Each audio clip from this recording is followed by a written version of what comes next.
When I'm coming up with ideas, my brain is everywhere and I'm just like weaving through a million different things. I felt sort of an intensity and pressure to create something great, but not having the skill set to do so. And I was like, great, I'll make my piece about that. Dance Theater Group, also known as DTG, is the oldest and largest dance group on campus. I've been part of DTG all 4 years of my time at BU. I'm not someone who can choreograph on the spot, so I like to prepare my rehearsals in advance. Kind of found that the piece is about not others observing you in a group, but observing how you yourself act in a group. We had weekly rehearsals on Tuesday nights from 8 to 10 p.m. And then we all just sit down in a circle and chat for a little bit. I like to ask a question of the day. As a choreographer, I don't want my dancers to get hurt and I want them to be taking care of their bodies. And so even though they hate me for it, I just lead a running warm-up and I stretch them out.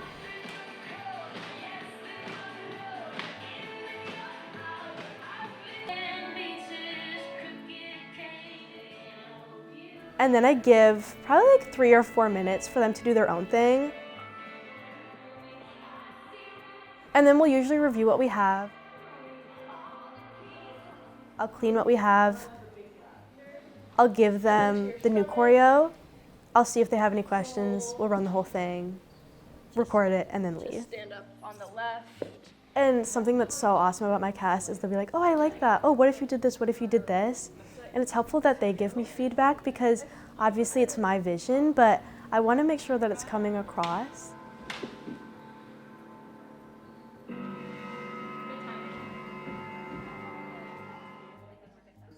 About like every 2 to 3 weeks, we have showings on Thursday nights, and that's when we show our piece to the mentors, and they spend probably like 10-ish minutes giving us feedback. The feedback that they gave me was that there was a lot of unison. My face felt so hot. I was just like, okay, yeah, you're right, that was kind of weird. And being like, okay, well, now what do I do? I'm gonna add those other layers of the watercolor. I just sat in the studio that next Tuesday before my rehearsal and I was like, okay, what do I do? How do I move forward? I wanted to explore like weirder movements in the body. And so I do have a lot of like grabbing your own face and like chugging and like this repetition because I wanted to dive into someone finding the courage to do something new and to pave their own path. Sort of this like internal dissonance to be demonstrated. 4, 5,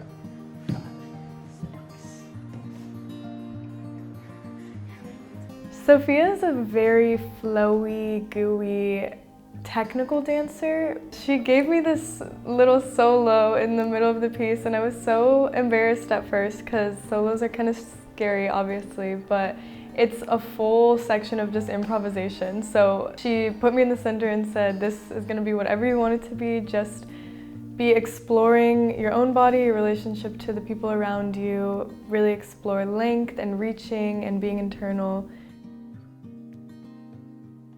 Dance is an environment where like everybody's vulnerable. You're doing weird things with your body in front of a bunch of people in a room that has like 3 to 4 mirrors in it.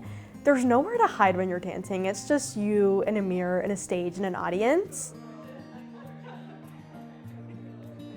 The last rehearsal definitely is a different type of nervous, and that's also kind of like your last moment to tweak it and make sure that every head is where you want it to be, every arm is where you want it to be, everyone's doing the right thing, everyone's doing the right thing at the right time.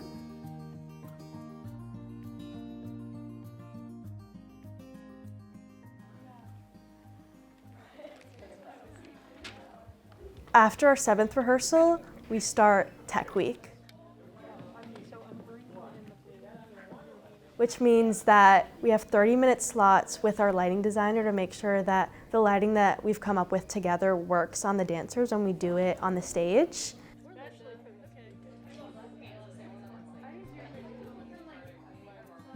Show day is just a wave of emotions. Before we go on stage, I always make sure to talk to my dancers and make sure that they feel comfortable and confident.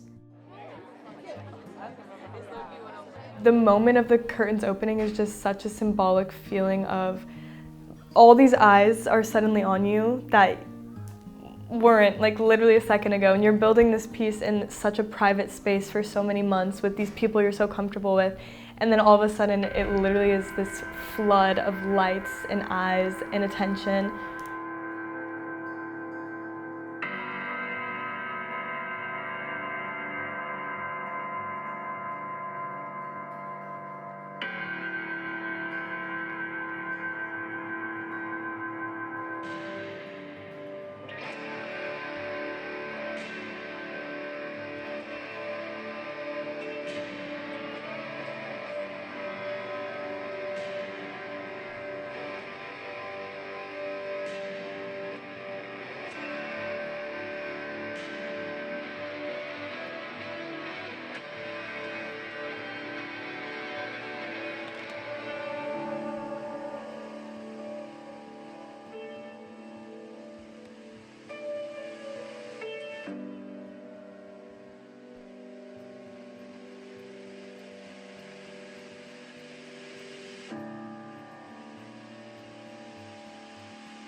For me as a choreographer, it's such a rewarding experience because it gives you the opportunity to create something bigger than yourself. It's not just for you, it's not just for the audience, but it's for the dancers as well. It's for everybody in that dance theater.